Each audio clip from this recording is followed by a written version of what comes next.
Assalamualaikum warahmatullahi wabarakatuh.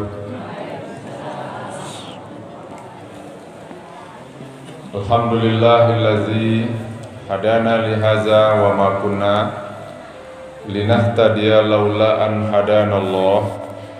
Asyhadu an la ilaha illallah wahdahu la syarikalah wa asyhadu anna Muhammadan abduhu wa rasuluhu la nabiyya ba'dah. Angku-angku, bapak-bapak, ibu-ibu, serta anak-anak kami, jemaah tarawih yang dimuliakan oleh Allah. Syukur alhamdulillah kita aturkan kepada Allah Subhanahu wa taala, karena alhamdulillah kita sudah diberi oleh Allah kesempatan untuk melaksanakan ibadah siam di siang hari dan qiyam di malam hari ini. Mudah-mudahan tentunya kita berharap semoga ibadah puasa kita yang sudah kita lakukan dan akan kita lakukan diterima oleh Allah Subhanahu wa taala. Amin ya rabbal alamin. Kemudian daripada itu salawat beriring salam, tidak lupa pula kita mohonkan kepada Allah semoga dicurahkan untuk kekasih Allah, junjungan kita semua, Nabi besar Nabi Muhammad sallallahu alaihi wasallam. Dan kita juga tidak lupa mengucapkan salam kepada Nabi kita dengan membaca Assalamualaikum ya Habiballah. Bapak dan Ibu, tadi diperkenalkan oleh protokol nama hajinya loh Ibu. Mungkin itu doa dari bapak dan ibu ya, belum haji loh Bu. Rencana berangkat 2024, mudah-mudahan itu. Ya, tapi lah ditulis haji dulu ya. Jadi nama sajalah, nama Zul Azmi ya, tinggal di Padang Panjang ya. Kalau kampung ibu-ibu, orang kampung itu sekolah, tidak sekolah nilainya 8 saudara Ibu. Paham Ibu tuh? Ya tampe orang ngombe karak kaliam. Nah, itu angko 8. Ya, Sungai Jariang itu, Sungai Jariang. Ya. Dari Ngarai Lambah tarik kata Ibu ya. Baik Ibu, karena tidak ada judul yang ditentukan oleh pengurus, maka kita buat saja judul untuk anak-anak kita ya. Catat nak judulnya. Apa judulnya? Pentingnya dakwah dan tabligh. Pentingnya dakwah dan tabligh. Kita bacakan dulu sebagai dasar pengajian kita firman Allah, A'udzubillahi minasyaitonirrajim. Ud'u ila sabili rabbika bil hikmati wal mau'izatil hasanah wajadilhum billati hiya ahsan. Serulah olehmu orang kepada jalan Allah dengan cara hikmah dan pelajaran-pelajaran yang baik, dan berdiskusilah dengan mereka dengan cara-cara yang baik. Bapak dan Ibu, setiap manusia di muka bumi ini punya usaha masing-masing. Ada yang usahanya di bidang pertukangan, ada usahanya di bidang pertanian, ada usahanya di bidang perdagangan. Halo Bu. Ada usaha di bidang politik. Nah, itu. Ya. Ada usaha untuk mendapatkan kekuasaan, jabatan dan pangkat. Masih banyak usaha-usaha itu. Tetapi Bapak dan Ibu, usaha yang paling agung dan paling tinggi nilainya adalah usaha berdakwah dan bertabligh. Iya Bu. Usaha yang paling mulia, yang tadi itu mulia semuanya Bapak, tapi usaha yang paling mulia adalah usaha berdakwah dan bertabligh. Hasilnya pun berbeda. Kalau pertanian menghasilkan apa Bu? Ya, padi, lado. Kalau pedagang menghasilkan pitih, pulus. Industri menghasilkan barang-barang. Politik menghasilkan kekuasaan. Kalau berdakwah, bertabligh, apa hasilnya Bapak Ibu? Hasilnya tidak sama dengan hasil daripada yang tadi itu. Hasilnya jauh lebih besar diberikan oleh Allah Subhanahu wa taala. Nah, oleh karena itu berdakwah itu sangat penting Bapak Ibu. Apa itu dakwah, Pak?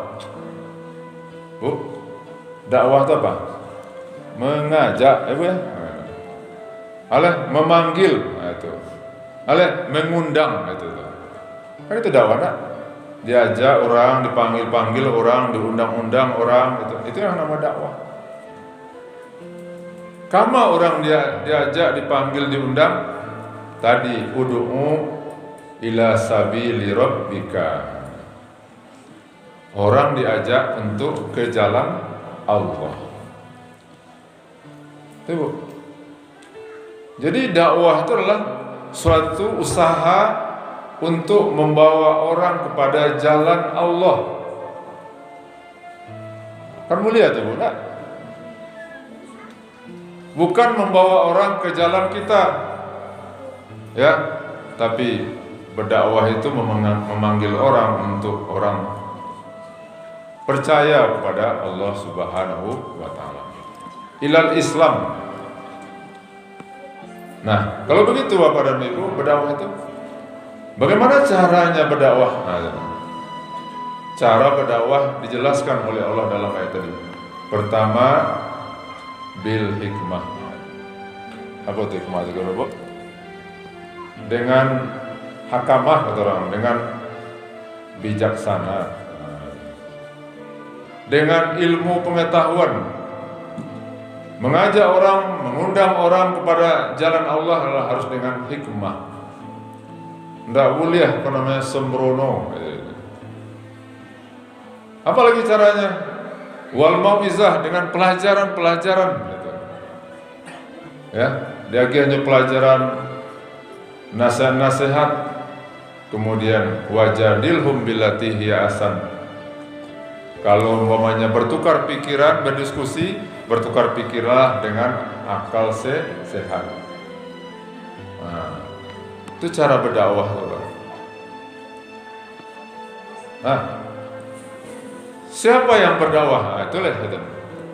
Apakah kami ustaz-ustaz, buya-buya, kiai-kiai, ulama-ulama? Tidak, Bu. Dulu waktu Nabi Muhammad hidup, Nabi punya tugas sebagai dakwah dai. Tapi ketika Nabi 23 tahun hidup kemudian meninggal, siapa yang akan berdakwah? Sahabat-sahabat. Sahabat dilanjutkan oleh tabi'in, tabi'in dilanjutkan oleh tabi'in sampai segini. Nah, kalau gitu berdakwah itu kewajiban siapa, Pak, Bu? Kewajiban kita bersama, Bu. Nah, setiap kita yang ada dalam masjid punya kewajiban berdakwah. Apa berdakwah tadi? Mengajak orang, memanggil orang, mengundang orang ke jalan Allah. Wal takum minkum ummatun yad'una ilal khair. Hendaklah ada dari kalian itu yang mengajak orang kepada kebaikan. Ta'muruna bil ma'ruf wa tanhauna 'anil munkar. Ya. Ajak orang kepada yang baik, kemudian cegah orang dari yang mungkar itu. Nah, itu yang dakwah itu, Bu. Nah, apa materi dakwah? Dalam berdakwah itu apa? Bahwa sebagai dai usah Bu itu. Ndak kami sudah laba-labai usah kok. Kita semuanya dai dan daiyah, orangnya disebut dengan dai dan daiyah itu. Ya. Dengan apa? Apa materinya? Apa yang kita sampaikan? Pertama, dakwahnya adalah dengan dakwah tauhid. Yang akan didakwahi umatnya adalah yaitu akidah. Menanamkan tauhid ke dalam hati setiap orang muslim. Menanamkan akidah tauhid la ilaha illallah. Tidak ada Tuhan kecuali hanya Allah. Jadi ya, sasaran gitulah. Sasaran daripada dakwah itu adalah menjadikan orang yang bertauhid. Jangan sampai syirik. Ya kan? Bagaimana yang tauhid itu semua yang terjadi di alam ini adalah karena kehendak Allah. Bapak dan Ibu, kita bisa sampai ke Masjid Iko ya adalah karena kudrah dan iradah dari Allah. Berapa banyak orang yang ingin pergi ke masjid tapi apa? Tidak ada iradah dari Allah. Makanya kan istilah lain karena taufik dan hidayah dari Allah. Bukan karena kehebatan kita, Pak. Oh, ambo datang kemari kok karena apa? Karena iman ambo kue. Tidak. Tapi karena apa namanya? Taufik. Atau taufik yaitu beda, Bu. Taufik itu artinya adanya dorongan dari Allah Subhanahu wa taala. Awak didorong oleh Allah dari rumah tadi. Hidayah apa? Petunjuk. Ada orang dapat hidayah, tahunya bahwa yang benar itu benar, ke masjid itu bagus, tapi nya tidak dapat taufik, dorongan dari Allah. Nah, maka kedua-duanya adalah merupakan dari Allah. Jadi berdakwah itu adalah bagaimana mentauhidkan orang. Jangan menjadikan benda ini sebagai Tuhan. Kok berhasil anak-anak, wah ibu-ibu, jangan dipuji anak dulu, tapi apa? Pujilah Allah dulu. Itu yang tauhid itu. Ya, jangan seperti Qarun. Qarun ketika dia sudah kaya ditanya oleh orang, Qarun, dari mana engkau dapatkan harta sebanyak ini? Apa katanya? Wa ma utitu ala ilmin indi, katanya. Aku dapat kekayaan seperti ini karena ilmu pengetahuanku yang hebat dalam berbisnis. Kau tidak bertauhid. Tapi tirulah Nabi Sulaiman alaihissalam. Nabi Sulaiman itu raja di raja kaya. Ketika ditanya oleh rakyatnya, wahai Nabi Sulaiman, dari mana engkau dapatkan ini kekayaan seperti ini, kekuasaan seperti ini? Jawaban namanya, haza min fadli Rabbi. Ini adalah karunia dari Tuhanku. Jadi awak Bapak Ibu, berdakwah itu adalah bagaimana menanamkan tauhid. Setelah itu baru ya mau kita puji anak kita, cucu kita hebat-hebat, alhamdulillah. Tapi Allah dulu kan itu. Tanpa Allah tidak akan bisa itu. Kemudian apa lagi sasaran dakwah yang kedua setelah tauhid mantap, akidah mantap? Tidak cukup hanya akidah saja. Kemudian yang kedua yaitu menegakkan syariah. Atau syariah itu, yaitu syariah, ajaran hukum-hukum Islam. Ya, ada di situ ibadahnya. Itulah mulai dari sholatnya, puasanya, hajinya, zakatnya. Tapi itu hanya syariah yang sifatnya khusus. Cara berdagang harus menurut Islam. Pokok 50 dikecilkan pokok 60, itu ndak syar'i namanya menggalih itu. Berpolitik umpamanya silakan berpolitik, tapi berpolitik udah secara syar'i, ndak boleh sogok menyogok.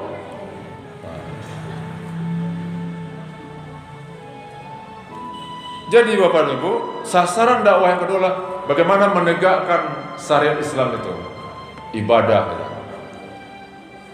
Lakwe tauhid, maka apa namanya?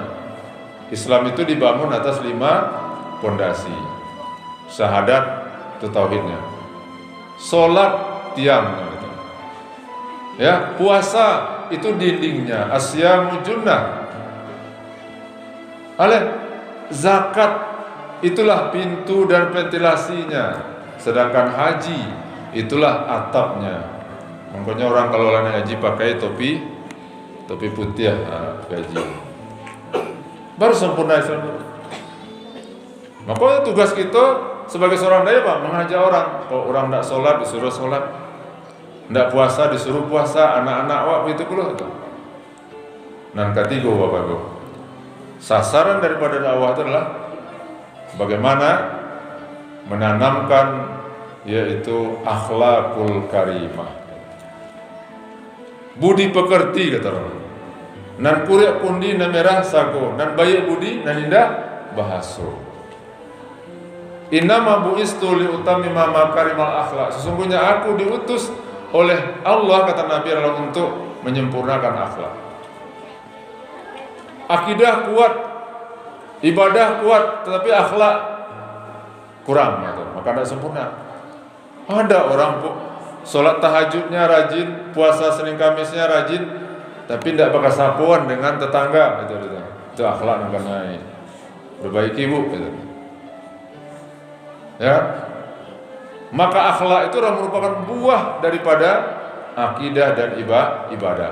Inilah yang ditanamkan oleh Islam itu. Maka siku arah wa ibu berdakwah itu ba'a memuliakan akhlak seseorang itu. Nah, Bapak dan Ibu, mari kita lihat Bapak perjalanan dakwah. Kita bisa seperti ini kan karena dakwah, Bu. Nabi Muhammad SAW diangkat menjadi Rasul umur 40 tahun. Ketika itu zaman yang dihadapi oleh Nabi itu zaman jahiliyah namanya, Bu. Ya, di mana keadilan tidak ada. Kalau lahir anak perempuan dikubur hidup-hidup.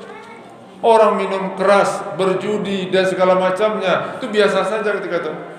Lalu Nabi Muhammad melihat kondisi seperti itu, pergilah Nabi Muhammad ke Gua Hira. Disitulah Nabi merenung bagaimana caranya masyarakat Arab ini bisa dirubah. Kok begini mereka buat patung lalu mereka sembah. Setelah bosan mereka dan patung itu mereka makan patung itu. Karena patung-patung berhala itu kan dibuat dari roti. Nabi berpikir Pak, merenung itu. Akhirnya ya, Nabi menerima wahyu yang pertama.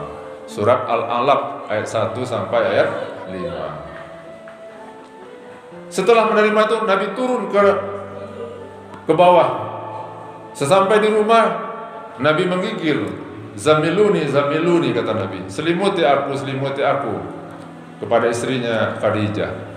Setelah Nabi tenang, kemudian diceritakanlah oleh Nabi tentang apa yang terjadi di Gua Hira tadi. Kata Khadijah, ini adalah pertanda bahwa engkau akan menjadi Rasul dan Nabi. Wah, carunya Bapak. Nabi Muhammad sudah dapat amanah. Mulailah Nabi Bapak berpikir menyampaikan dakwah ini kepada istri beliau. Alhamdulillah istrinya yang pertama yang menerima, Khadijah. Kemudian didakwahi pula dari laki-laki yang tua. Diterimalah dakwah Islam ini oleh Abu Bakar. Kemudian didakwahi anak-anak, diterima oleh Ali bin Abi Thalib. Kemudian diterima pula dakwah Nabi ini oleh budak yang bernama Bilal bin Rabah. Akhirnya dari seorang, kedua, dua, tiga. Selama 3 tahun Nabi berdakwah secara diam-diam Pak. Karena itu ajaran yang baru diterima. Kalau disampaikan kepada masyarakat Arab, pasti mereka akan menentangnya. 3 tahun Nabi itu berdakwahnya namanya dakwah secara sirriyah namanya. Secara sembunyi-sembunyi. Berdakwah di bawah tanah, tidak seperti gini loh Bu. Diam-diam, risikonya berat. Dicarilah oleh Nabi itu orang-orang yang mungkin terpercaya, itulah yang didakwahnya. Lalu baru tahun keempat Nabi buka-bukaan dakwahnya. Ketika dakwah Nabi itu buka-bukaan, di sekolah Nabi itu mulai berhadapan dengan para penentangnya. Yang menentang itu tahu Pak, paman-pamannya sendiri. Tapi dakwah terus berjalan, berkembang. Akhirnya tambah lama tambah banyak pengikut Nabi itu. Oleh karena tambah banyak, akhirnya orang kafir Quraisy, Abu Lahab, Abu Jahal tidak tinggal diam. Ini ancaman. Lalu diteror Nabi Muhammad, dicaci maki, mau dibunuh segala macam. Pengikut Nabi disiksa. Bilal bin Rabah dibawa, diseret ke padang pasir, dihimpit perutnya dengan batu. Tidak bisa berkata-kata kecuali hanyalah ahad, ahad. Begitu berharganya kalimat ahad itu bagi Bilal bin Rabah. Berentikah dakwah Nabi? Bapak Ibu? Tidak. Terus berdakwah 13 tahun di Mekah, tapi apa?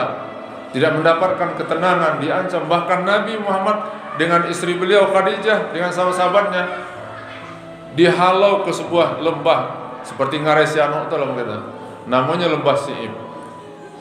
Tidak boleh berhubungan dengan orang di luar itu. 3 tahun lamanya. Masuk tahun ketiga, habis perbekalan Nabi itu. Tidak ada seperti Bapak Ibu. Nabi ini makanya urek-urek kayu, daun-daun kayu. Ya, awak tidak ada mau ditendang. Tapi dakwah terus berjalan itu. Akhirnya Allah memerintahkan kepada Nabi untuk hijrah ke kota Madinah. Nabi hijrah Bapak Ibu. Bara jarak antara Mekah dengan Madinah itu, ibu-ibu yang sudah naik haji itu tidak? Kalau tidak salah kalau Jawa itu kapalnya 3 jam. Ibu berapa jam, Bu? 6 jam Ibu ya. 6 jam itu oto kancang itu beda. Tapi Nabi dulu dengan jalan kaki, dengan kuda, dengan onta. Tapi alhamdulillah akhirnya sampai Nabi di kota Madinah. Di Madinah itulah Nabi mengembangkan dakwahnya lagi 10 tahun lamanya.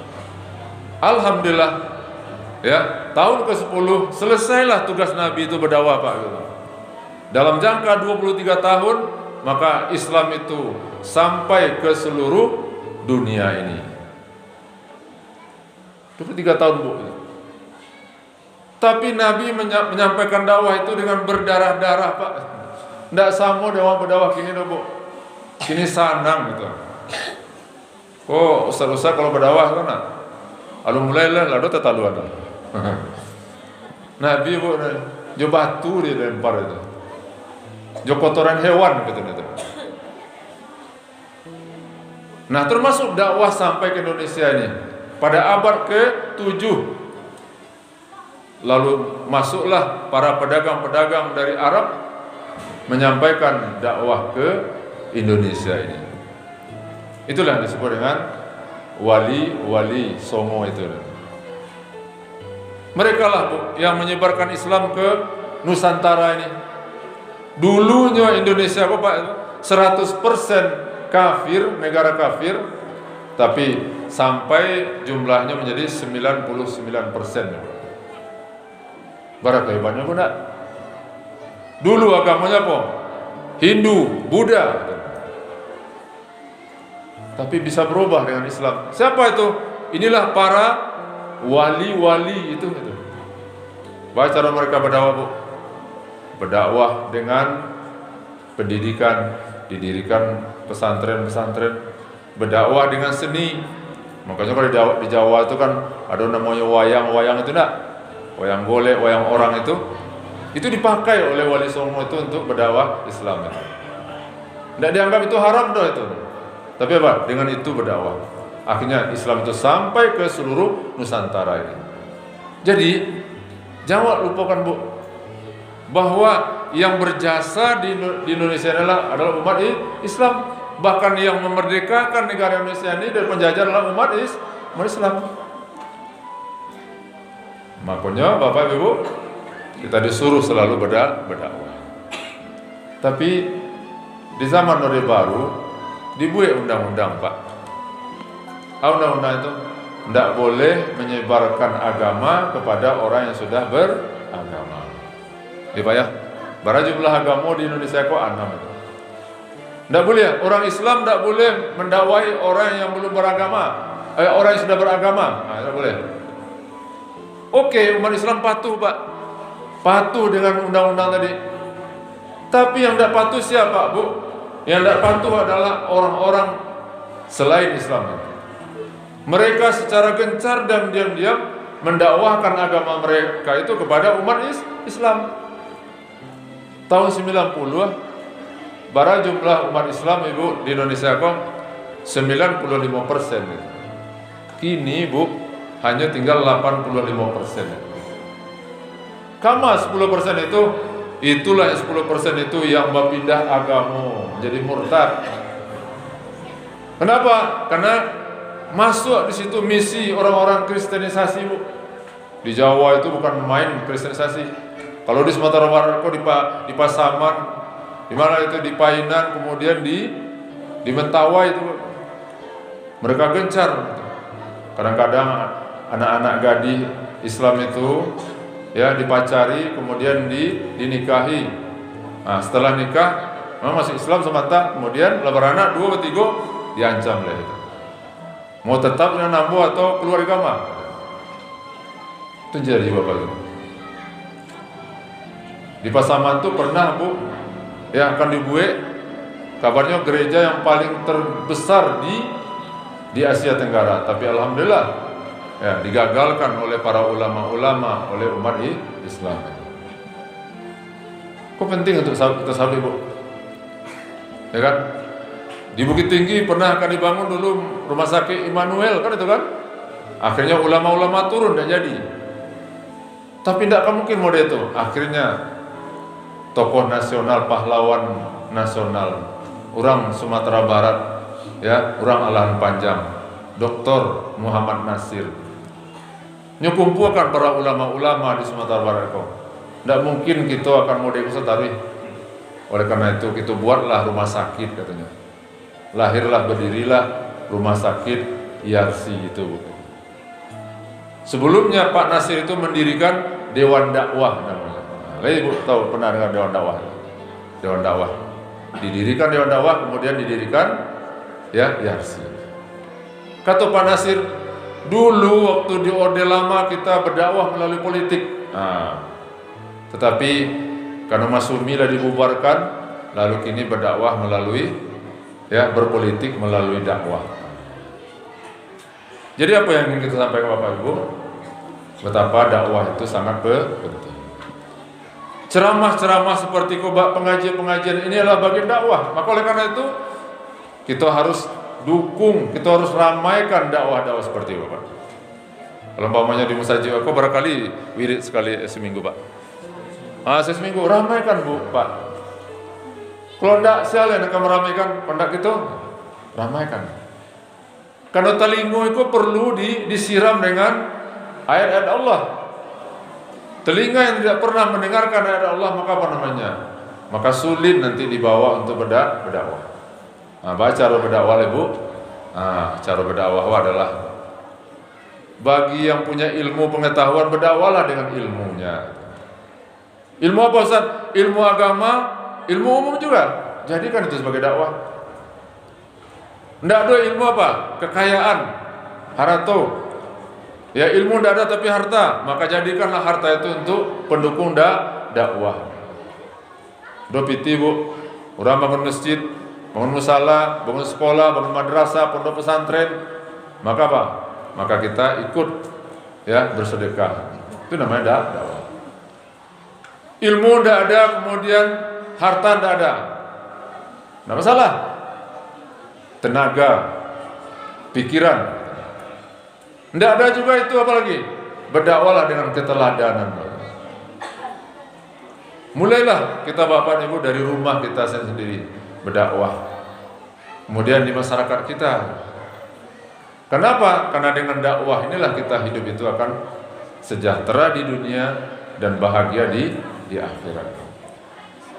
Mungkin itulah yang bisa kita sampaikan Bapak Ibu. Yang intinya lah pesannya lah, mari kita ya saling mendukung, bantu di dalam mendakwahkan Islam ini kepada umat manusia. Mudah-mudahan Bapak dan Ibu ya dakwah Islam ini akan selalu berkembang sampai akhir zaman.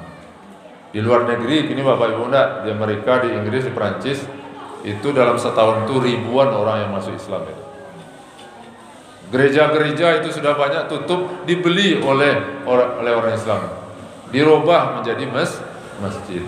Itu menunjukkan bahwa ada kebangkitan Islam ini. Maka oleh karena itu kita sebagai seorang Muslim harus bangga, Pak. Ya, bangga kita dengan agama kita. Ishhadu bi anna muslimun. Pertontonkan, persaksikan bahwa kita ini orang Islam.